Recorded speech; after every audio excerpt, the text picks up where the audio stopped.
ছোট্ট একটা শিশুকে হত্যা করতে গিয়ে যে অবস্থায় ফিরে এসেছিস তা দেখে আমার মন চাচ্ছে তোর এই টাক মাথাটা দেহ থেকে আলাদা করে ফুটবল খেলি। ফুটবল শত্রুর কাছে পরাজিত হয়ে ফিরে আসার পরিণাম কত ভয়াবহ হতে পারে সেটা জেনেও তুই যখন ফিরে এসেছিস তখন। ডায়মন্ড, ওই রাজা বাবু খুব চালাক। সওদাগর বংশকে ধ্বংস করার জন্যে আমাদের হাতি আমাদেরকে খুন করার প্ল্যান করছে। ভাইয়া তাই বলছিলাম কি, আমাদের বাড়ির আশেপাশে পাহারায় থাকা অনেকগুলো কুকুরের সাথে আরেকটি কুকুর যোগ হয়েছে ভেবে ওকে ছেড়ে দাও ভাইয়া। No, never. মানুষ ভেবে কাজ করে, আর এই ডায়মন্ড কাজ করে সবাই ভাবে। এই শাস্তির হাত থেকে বাঁচার জন্য তোর একটা পথই খোলা আছে, সেটা হচ্ছে যারা তোর এই অবস্থা করেছে তাদের নির্মম মৃত্যু।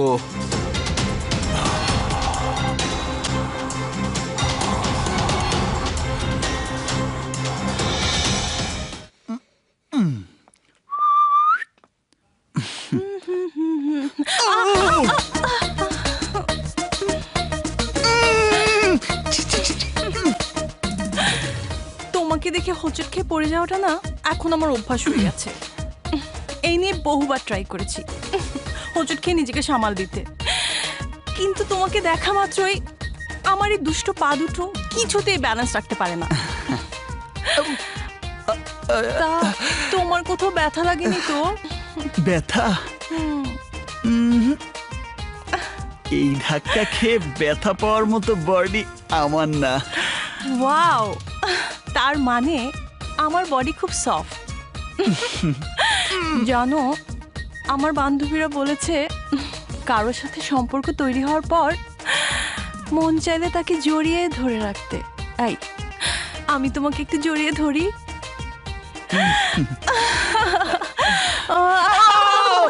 Please cool down, cool down. সাথীর চেয়ে আমার সবকিছু সুন্দর, তাই না? বুঝবো কি করে? কিছুই তো দেখিনি। কি তুমি দেখতে চাও? তুমি দেখতে চাইলে আমি আমার সবকিছুই তোমাকে দেখাতে পারি। ইচ্ছে করলে তুমি এক্ষুনি চেক করে দেখতে পারো। কি দেখতে চাও?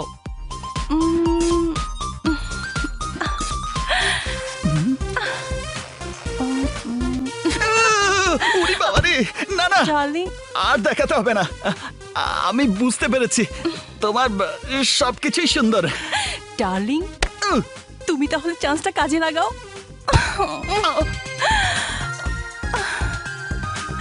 ওরে বাবা।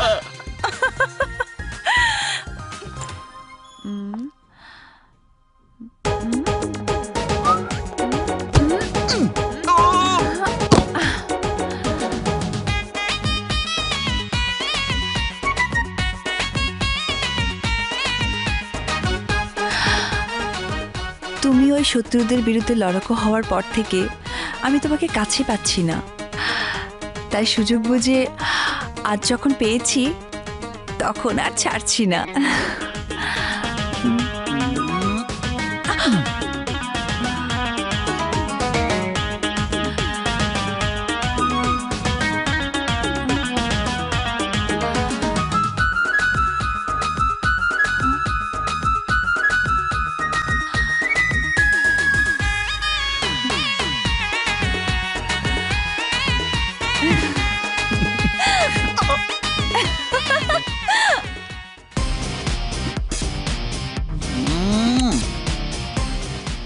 আমরা একজন আরেকজনকে ভালোবাসি, আর সুইটি ভালোবাসে আমাকে।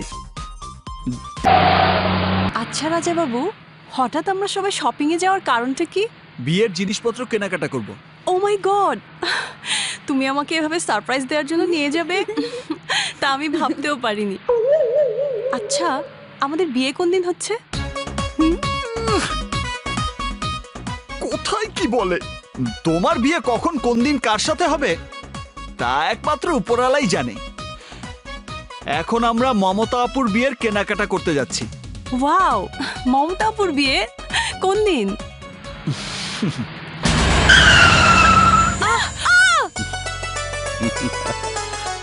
Welcome Raja Babu, welcome.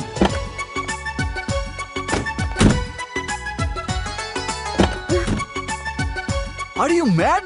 No doubt, because আমার বাড়ির সামনে দিয়ে মার্কেটে যাওয়ার এটাই একমাত্র রুট। কিন্তু তোমরা আমার বাড়িতে না গিয়ে চা কফি লাঞ্চ না খেয়ে সোজা চলে যাবে, এটা কি হয়? এখন না, ফেরার পথে তোমার কথা রাখবো।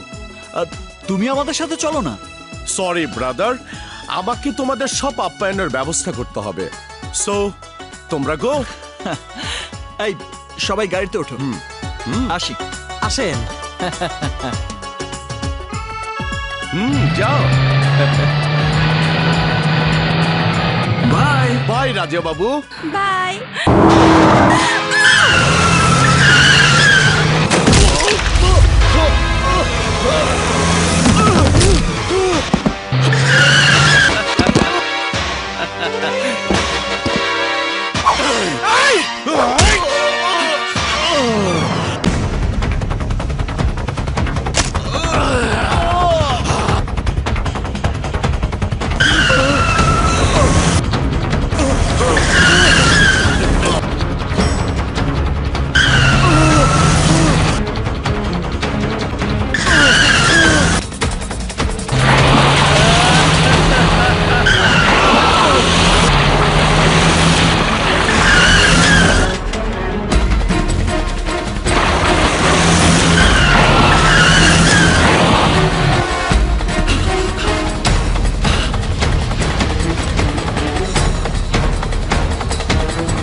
মারুফ ভাই, মারুফ ভাই, মারুফ ভাই! রাজা বাবু, মারুফ ভাই, মারুফ ভাই, মারুফ ভাই, মারুফ ভাই! আমি তোমাকে মরতে দেবো না, আমি তোমাকে মরতে দেবো না মারুফ ভাই। চলো চলো, এক্ষুনি তোমাকে হাসপাতালে নিয়ে যাই। চলো, ওঠো মারুফ ভাই, ওঠো। না, সবাই ভেবেছিল তুমি আসার পর বাবুনগরের সবার জীবনধারা পাল্টে যাবে। তা যেভাবে হোক তুমি তুমি ওদের আশা পূরণ করবে। রাজা বাবু, হ্যাঁ রাজা বাবু, তোমাকে পূরণ করতেই হবে।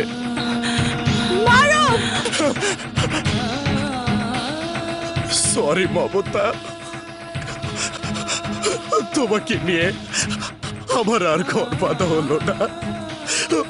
তুমি আমাকে ক্ষমা করে দিও।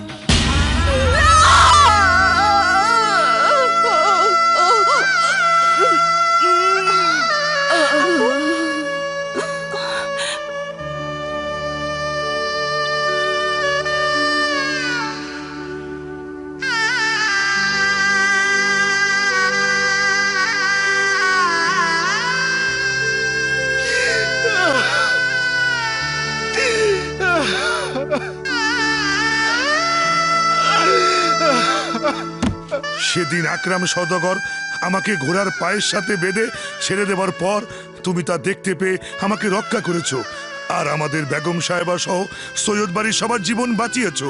কিন্তু তারপরও আমি জানি তুমি সৈয়দ বাড়ির আসল সন্তান নও। আসল সন্তান হলে অনেক আগেই ওই সওদাগর পরিবারের সবাইকে তুমি শেষ করে দিতে, তাহলে আজ আর এই নির্মম ঘটনা ঘটতো না। তারপরও আমি বলছি, তুমি এখান থেকে চলে না গেলে এর চাইতো ভয়ঙ্কর পরিণতি আমাদের জীবনে নেমে আসবে। তাই বলছি, তুমি এই বাবুনগর ছেড়ে চলে যাও।